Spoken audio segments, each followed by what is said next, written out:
I heard 3 deer come in, but the only one that I could see a shadow of was the yearling, because it always goes to the corn. Well, there were those 2 other deer where I literally watched them walk right behind my camera. Mm-hmm. And then I'm trying to see, I'm trying to make out, but I mean, they're probably at 25 yards. I'm trying to make out what they are, and I just physically cannot see them, because where I'm at in the woods, like, it's just too dark. But then I start hearing antlers rattle together. That's fun. And I'm like, no. So when I got down, and I was like, you know what? I know this card's only been in here for about 2 hours. I'm taking it home, because I want to see if I got whatever was rattling in front of me. Yeah. And sure enough, the only thing I got was that yearling. Yep. So did you wait long enough for those deer to move off, or did you just get down when it got dark? I waited for him to leave. Oh, okay. Yeah. Usually, like, if it gets to the point where, like, okay, like, you know, I've been up here for, like, an extra 20 minutes, I just take my quiver and I'll throw it at the ground. I try to spook them off that way. Yeah. I had to do that. $100 worth of arrow, just throw them 20 feet out of the tree. I would probably throw the rattle bag. I would throw something. Shoot them. I don't think the velocity of me throwing them to the ground, but I had to do that. What day? You shot your doe on what day? Monday. Yesterday. No, today's Wednesday. I don't there even you go. Now we're figuring it out.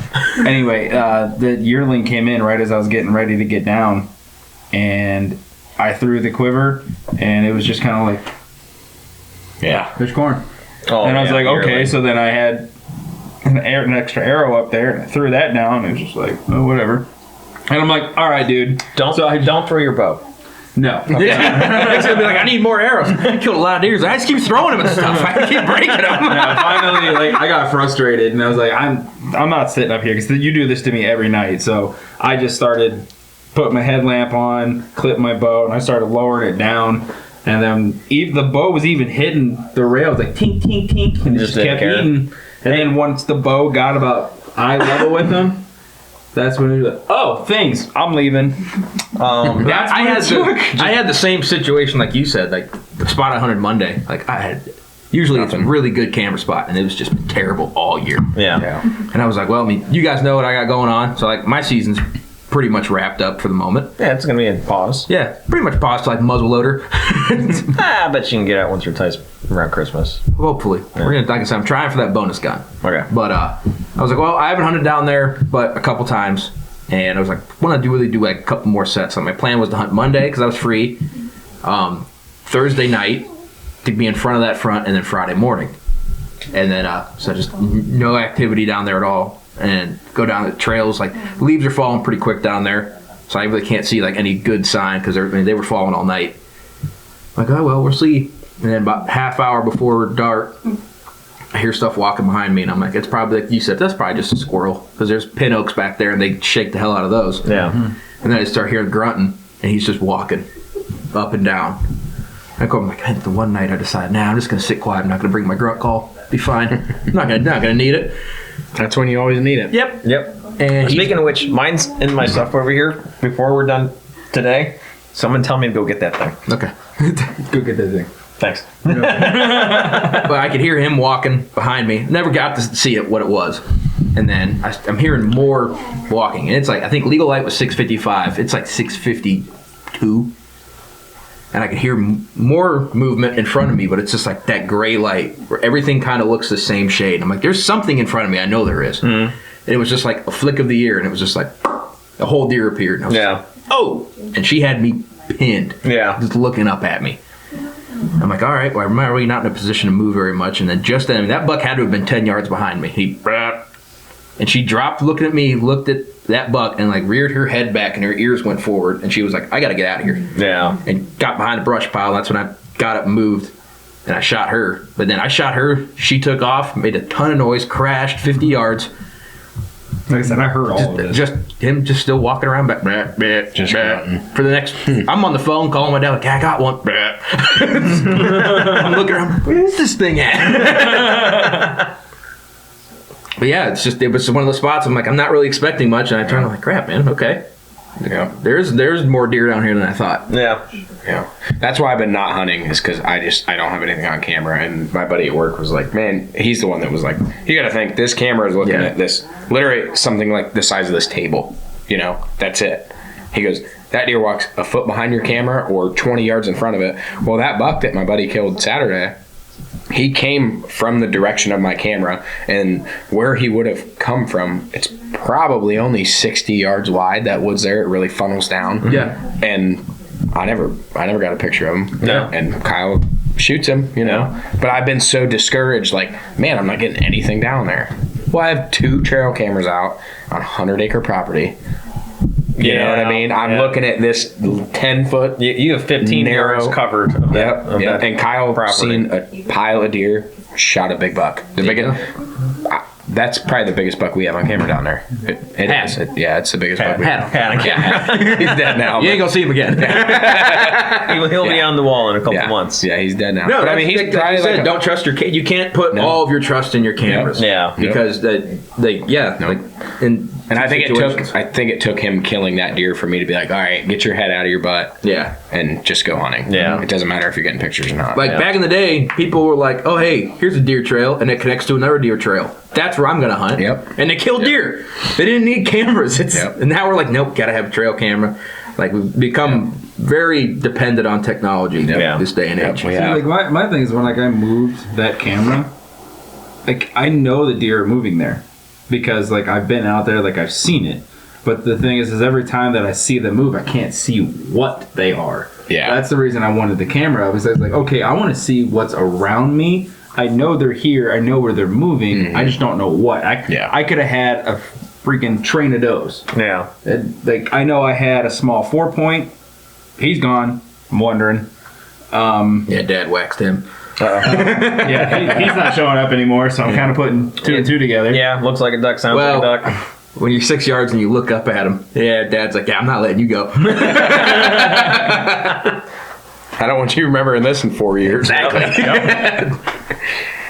No, I've actually thought about doing that. Just hunt the whole season, no cameras. Yeah. Just hunt strictly off of history and sign, and just see what you can do. Yeah. As much as I have cameras out this year, I feel like that's how this year is going to be for me because I truly don't have. I'm not getting any activity on any of my cameras. I have a spot down in Burgolds where I have a corn pile out, and I don't know what these raccoons do, but I went there Friday. Oh, dude, I got a party of raccoons with mine. Well, I do too, but they knocked my camera down. And it's facing on the ground, and they must be climbing on it or something. Ain't no party like a P. Diddy party. Monday morning, so I go down. Don't film this. I go down and I fix it. Monday morning, they knocked it down again, and I'm just like, whatever. I'm about to screw I'm this just gonna go hunt right and see now. what I see. Mean raccoons.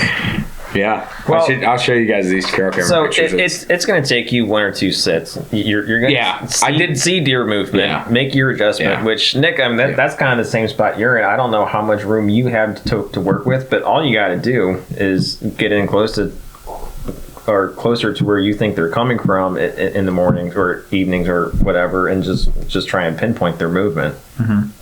That's what I mean, hell, even if you just sit on the ground, like Dane just showed me that video. That's actually of that what buck. I contemplated doing when I went out and scouted that night. Yeah. Because of how many that I saw the night before. And I'm like, I'm just in the wrong spot. Yeah. But I was like, you know what? Like, I'm just going to, like, we had talked about it. I'm like, you know, I'm just going to let the camera see what's down there. And I'm like, I didn't feel right sitting on the ground because I haven't done that yet. And I'm like, I'm going to do something wrong. I know I am. So I was like, I'm just going to go do what I know. I'm going to go sit in the stand for a little bit. And luckily I did because nothing moved down where that camera was until, like I said, I was about to get down, and then I started hearing stuff back there. But the deer that I actually visibly saw and like could have taken a shot at came from the complete opposite side of where I would have been sitting, and I would have never even known because that's on the back side of my camera. That's on the side that I wouldn't have been looking. I would have never known. It's like Monday. There's a small feeder creek that runs into the main canal in the back, and this year, because the past couple years it's been dammed up by beaver, so it's been pretty wet down there, so it's kind of hard to hunt. This year the beaver dam's gone, thanks to the county, but that creek dried up, and I just completely forgot. I'm like, when that creek's dry, they run that thing like a trail, like a highway, and I didn't even really think about it. Because I've just been used to them not doing that. They come down out of the neighbors off the point, come down the hill, and jump the creek, and then go into the swamp.